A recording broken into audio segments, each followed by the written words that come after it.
નમસ્કાર મિત્રો, આજના વિડીયોની અંદર આપણે 2 થી 3 એવી ઔષધિ છે, વનસ્પતિ છે. એ વનસ્પતિના પાનનો જો આપણે ઉપયોગ કરીએ, ચાવીને ખાઈએ તો આપણા શરીરની અંદર કેટલા લાભ આપણને મળી શકે. તો એ ઔષધિઓ તો આપણને, એ વનસ્પતિઓ આપણને ખૂબ સરળતાથી મળી જાય છે મિત્રો. એટલે વધારે એને કોઈ જગ્યાએ આપણે ગોતવા જવાની પણ જરૂર પડતી નથી. પણ બને ત્યાં સુધી આપણે એ ઔષધિઓ આપણને ખ્યાલ પણ છે, એને ફક્ત આપણે નજરઅંદાજ કરીએ છીએ અને આપણે એનાથી છૂમંતર થઈ જતા હોય છે. પણ એ વનસ્પતિના પાન જો ચાવીને ખાઈએ તો આપણા શરીરની અંદર કેટલા લાભ આપણને મળી શકે, એના વિશે આજના વિડીયોની અંદર વાત કરીશું. અને મિત્રો, ચેનલ પર પહેલી વખત આવવાનું થયું હોય તો ચેનલને જરૂરથી સબસ્ક્રાઈબ કરી દેજો, જેથી કરીને તમને આવી જ આયુર્વેદિક ઔષધિઓના ગુણધર્મ, એનો ઉપયોગ આપણે કઈ રીતના કરી શકીએ, ઉપયોગ કરવાથી આપણા શરીરની અંદર કેટલા લાભ મળી શકે, એના વિશે સંપૂર્ણ માહિતીઓ તમને મળતી રહેશે. તો હવે શરૂઆત કરીએ કે સૌથી પહેલાં તો આંબાના પાન, એટલે કે નવી કૂપળ હોય ને આંબાની, કેરીની, એ નવી કૂપળો ચાવીને ખાવાથી આપણા શરીરની અંદર કેટલા લાભ આપણને મળી શકે. તો મોટે ભાગે એ પાન ચાવીને આપણે ખાતા નથી, બરાબર છે. અને કોઈ ઘણા મિત્રો કદાચ એને ટ્રાય પણ કરી ચૂક્યા હશે. પણ મિત્રો, તમે અઠવાડિયાની અંદર એક ટાઈમ અથવા તો 2 ટાઈમ, એક અઠવાડિયાની અંદર 1 થી 2 ટાઈમ જો તમે આ રીતના જો ટ્રાય કરશો, એટલે તમને પ્રેક્ટિકલી તમને અનુભવ પણ થઈ જશે અને શરીરની અંદર જે કંઈ બદલાવ થશે એની અંદર પણ તમને પ્રેક્ટિકલી અનુભવ પણ તમને જોવા મળી શકશે. તો એની અંદર સૌથી પહેલાં તો ફાયદો એ છે કે એની અંદર છે એન્ટીબેક્ટેરિયલ ગુણ. આંબાની નવી જે કૂપળો હોય ને એની અંદર, બરાબર છે, તો એ ચાવીને ખાવાથી આપણે સૌથી વધારે એ ફાયદો થશે. અને મોંની અંદર દુર્ગંધ થતી હોય, દાંતની અંદર કીડાની સમસ્યા, દાંત સડતા હોય, એની અંદર પણ રાહત આપી શકે. અને ગ્લુકોઝને મેન્ટેન પણ કરી શકે આંબાના નવી કૂપળો આપણે ચાવીને ખાઈએ તો.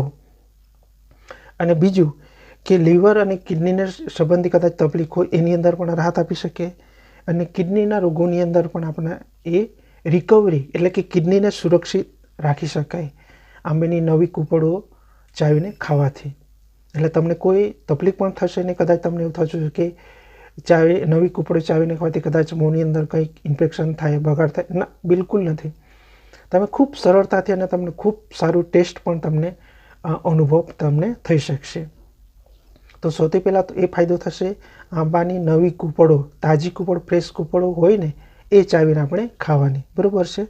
અને બીજા નંબરે છે મિત્રો પીપળો.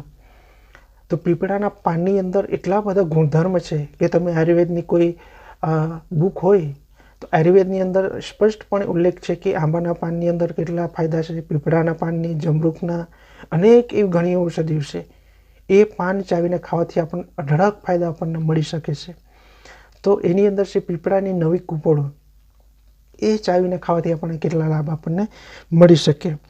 તો એની અંદર છે ઓક્સિજન ભરપૂર પ્રમાણમાં, બરાબર છે. પીપળાના પાનની અંદર ઓક્સિજનનું પ્રમાણ છે એ પુષ્કળ પ્રમાણમાં છે, તો એનો પણ આપણે ફાયદો મળી શકે. અને લીવર અને કિડની સંબંધી તકલીફો, એની અંદર રાહત મળી શકે. અને લોહીની શુદ્ધતા પણ કરી શકે. તમને ઊંઘ પણ સારી રીતે આવી શકે. ગેસ, અપચો અને એસિડિટીની સમસ્યા હોય તો પણ તમને એની અંદર રાહત તમને મળી શકે. જો મિત્રો તમે અઠવાડિયાની અંદર 2 ટાઈમ અથવા તો 3 ટાઈમ પણ તમે ચાવીને ખાઈ શકો 1-2 દિવસના અંતરે, તો તમને એટલા બધા તમને ફાયદાઓ મળી શકે. તો આપણે ખાલી એને ફક્ત આપણે નોર્મલ ગણીએ છીએ પીપળાનું વૃક્ષ, બરાબર છે, પણ એવું હોતું નથી મિત્રો. ખૂબ લાભકારી આ વનસ્પતિ છે આપણા શરીર માટે. અને બીજા નંબરે છે મિત્રો કઢીપાન, એટલે કે મીઠો લીમડો. એ મીઠો લીમડો ચાવીને ખાવાથી, એના પણ આપણે નવી કૂપળો ચાવીને ખાવી હોય તો પણ તમે ખાઈ શકો, અથવા તો એના પાકા પાન પણ તમે ચાવીને ખાવું હોય તો તમે ખાઈ શકો. તો એ કઢી પાન જો ચાવીને ખાવાથી આપણે કેટલા લાભ આપણને મળી શકે. તો એની અંદર સૌથી પહેલાં તો તમારે આંખોની રોશની સુધારવી હોય, તમને તકલીફ થઈ ચૂકી હોય, આંખોની અંદર અનેક જાતની તકલીફ, બળતરા થતા હોય, આંખો લાલ થઈ જતી હોય, આંખોમાંથી ઘણી વખત પાણી પણ નીકળતું હોય, બરાબર છે, આંખો થાકી જતી હોય, પોપચા પર સોજો આવી જતો હોય, તો એવા સંજોગોની અંદર આંખોની રોશની સુધારવાનું પણ કામ કરે છે આ કઢી પત્તાના પાન, મીઠા લીમડાના પાન. એને પણ તમે અઠવાડિયાની અંદર 2-3 ટાઈમ ચાવીને તમે ખાઈ શકો, બરાબર છે. એટલે એની અંદર પણ આપણે આંખોને પણ સુરક્ષિત આપણે રાખી શકીએ. કોઈ પણ આડઅસર વગર, કોઈ પણ બહારની ટેબ્લેટો લીધા વગર આ રીતના તમે ઉપયોગ કરશો એટલે આપણે આંખોને સુરક્ષિત આપણે રાખી શકીએ. અને બીજા નંબર ડાયાબિટીસની અંદર પણ એ કંટ્રોલ કરી શકે. હાઈ બીપી, લો બીપીની કદાચ તમને સમસ્યા હોય, એ બંનેને જે અનબેલેન્સ થતું હોય તો એને બેલેન્સ પણ રાખી શકે આ મીઠા લીમડાના પાન આપણે ચાવીને ખાઈએ તો. અને બીજું કે તમારા વાળ ખરવાની સંબંધિત તકલીફ હોય, બરાબર, વાળ ખરતા હોય, પતલા થઈ જતા હોય, વાળ સફેદ થઈ ચૂક્યા હોય, તો એવા સંજોગોની અંદર પણ તમને રાહત તમને મળી શકે. પણ મિત્રો તમારે ખૂબ રાહત મળશે, પણ એની સાથે તમારે ધીરજ પણ રાખવી પડશે. જો મિત્રો આયુર્વેદનો સૌથી એક નિયમ છે કે આપણે આયુર્વેદની કોઈ પણ ઔષધિનો ઉપયોગ કરીએ પણ એનો ધીરજપૂર્વક, શાંતપૂર્વક અને આપણા શરીરની પ્રકૃતિને અનુરૂપ જો એનો ઉપયોગ કરીએ તો આપણને ફાયદો મળી શકે. અને એ જે સમસ્યા છે મિત્રો એને આપણે એક ઝટકે અને લાંબા સમય સુધી ઉપયોગ કરીએ તો એને એક જ ટાઈમથી આપણે આખા શરીરમાંથી એને જળમૂળથી આપણે દૂર કરી શકીએ. તો એ ખાસ આપણે યાદ રાખવું કે આયુર્વેદ સાથે આપણે ઝડપથી અને તાત્કાલિક રિઝલ્ટ જો આપણે મેળવવું હોય તો બને ત્યાં સુધી આપણે એની અંદર જેટલું આપણને ઈચ્છા હોય એટલું ઝડપથી રિઝલ્ટ ના મળી શકે, પણ કોઈક વ્યક્તિની પ્રકૃતિને મેચ થઈ જાય તો એની અંદર આપણે રાહત ખૂબ ઝડપથી પણ મળી શકે. એનો પણ આપણે જાણકારી અને ખ્યાલ રાખવો જરૂર છે. અને બીજું કે જમરૂખના પાન ચાવીને ખાવાથી આપણને શરીરની અંદર કેટલા લાભ આપણને મળી શકે. તો એની હશે નસોની બ્લોકેજ. ઘણી વખત આપણે નસો પર સોજો આવી જતો હોય, નસો બ્લોક થઈ જતી હોય, બરાબર છે. ઘણી વખત આપણે જોઈ છે કે આપણે પગની પિંડીની પાછળની તરફ, બરાબર છે, પગની પિંડીની પાછળ તરફ ઘણી નસો એમ વાંકી ચૂકી દેખાય, એની અંદર કાળું કાળું આપણે જોવા પણ મળે છે. તો એ નસોની બ્લોકેજને પણ એ એકદમ રિકવર કરી શકે. અને કફ સંબંધી કદાચ તકલીફ હોય એની અંદર પણ રાહત આપી શકે.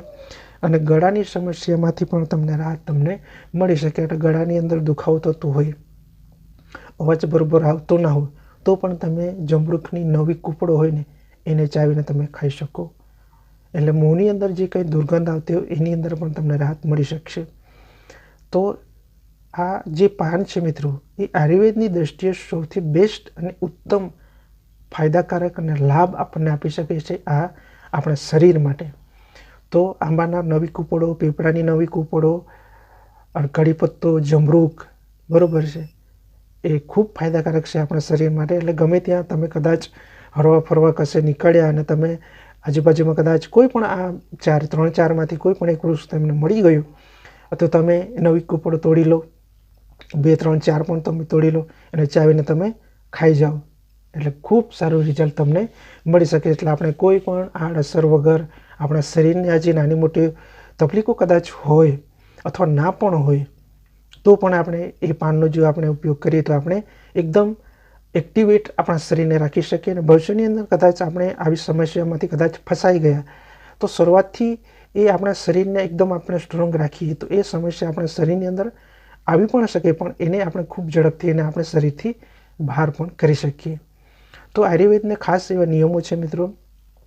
તો આપણે કોઈ પણ આડઅસર વખત આવી ઔષધિનો ઉપયોગ કરીએ તો આપણા શરીરને સુરક્ષિત અને મજબૂત રાખી શકીએ. તો આ માહિતી તમે કેવી લાગી જોરથી જણાવજો અને જોરથી તમે ટ્રાય કરજો. અઠવાડિયાની અંદર, 2 અઠવાડિયાની અંદર કદાચ તમે કશે બહાર નીકળ્યા અને તમને પીપળાનું પાન, જમરૂખનું પાન, કઢી પત્તો આ કદાચ જોવા મળે તો તમે ચાવીને ખાઈ શકો. એટલે તમને ખૂબ સારું રિઝલ્ટ, તમે આજીવન તમે ઉપયોગ કરશો તો પણ તમને કોઈ વાંધો થશે નહીં. ફાયદાઓ તો થશે જ 100%. તો આ માહિતી તમને કેવી લાગી જોરથી જણાવજો. અને ચેનલ પર પહેલી વખત આવવાનું થયું હોય મિત્રો તો ચેનલ જોરથી સબસ્ક્રાઈબ કરી દેજો, સાથે બેલ બટન પણ દબાવી દેજો. અને બને ત્યાં સુધી મિત્રો આપણે આયુર્વેદ સાથે જોડાઈ જઈએ, કેમ કે અત્યારનો માહોલ અને વાતાવરણના હિસાબે આપણને સૌને જાણીએ છીએ, આપણે નજરની સામે આપણે પ્રત્યક્ષ અનુભવ પણ કરી રહ્યા છીએ કે અનેક જાતની નાની મોટી બીમારીઓ, નવી નવી બીમારીઓ આવી રહી છે. તો એ બીમારીઓથી આપણે શરીરને મજબૂત રાખવું હોય, એ બીમારીઓ સામે આપણું શરીર ટકી શકે, તો એના માટે આપણે આયુર્વેદ સાથે જોડાવવું જરૂર છે મિત્રો. તો જ આપણે શરીરને સુરક્ષિત અને મજબૂત રાખી શકીશું. તો ચેનલ પર પહેલી વખત આવવાનું થયું તો જરૂરથી તમે આ સબસ્ક્રાઈબ કરી દેજો. તો મળી કોઈ બીજો વિડીયો સાથે, ત્યાં સુધી મારા તમામ દર્શક મિત્રો લાંબુ અને સુરક્ષિત આયુષ્ય મળી રહે એ પ્રભુને પ્રાર્થના. જય શ્રી કૃષ્ણ. રાધે રાધે.